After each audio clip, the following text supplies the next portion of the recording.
जहाँ भी नजर डालेंगे वहाँ सिर्फ और सिर्फ गाड़ियों का जाम है।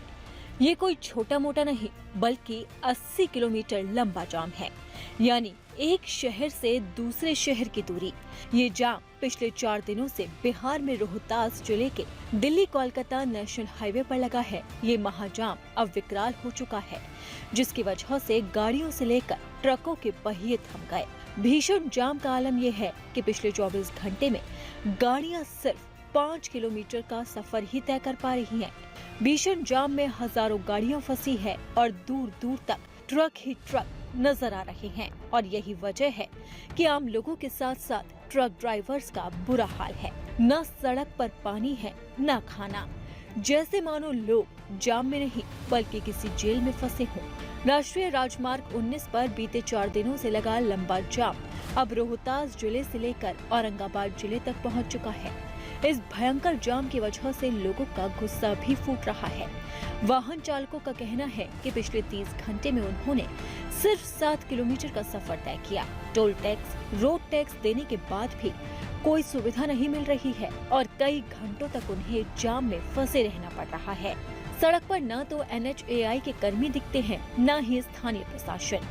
वहीं दिल्ली जा रहे ट्रक चालक संजय ने कहा है कि 2 दिन से सड़क जाम में फंसे हैं। भूख प्यास से बेहाल हो रहा है। चंद किलोमीटर का फासला तय करने में भी घंटों लग रहे हैं। इन तस्वीरों को देखकर अंदाजा लगाया जा सकता है कि लोगों का हाल कितना बेहाल है। अब सवाल है कि आखिर इस जाम की वजह क्या है? ऐसा क्या हुआ कि 80 किलोमीटर का लंबा जाम लग गया?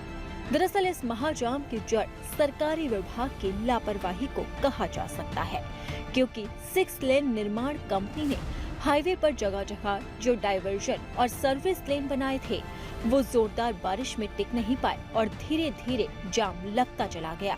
कुछ गाड़ियां तो सड़क पर गड्ढे में फंस गई, जिसकी वजह से और भयंकर जाम लग गया। अब जब सड़कों पर ट्रकों का जाम है तो जाहिर है उसका असर व्यापार पर भी पड़ेगा, क्योंकि जो माल ट्रकों से ले जाया जाता है वो तो सड़कों पर ही फंसा है।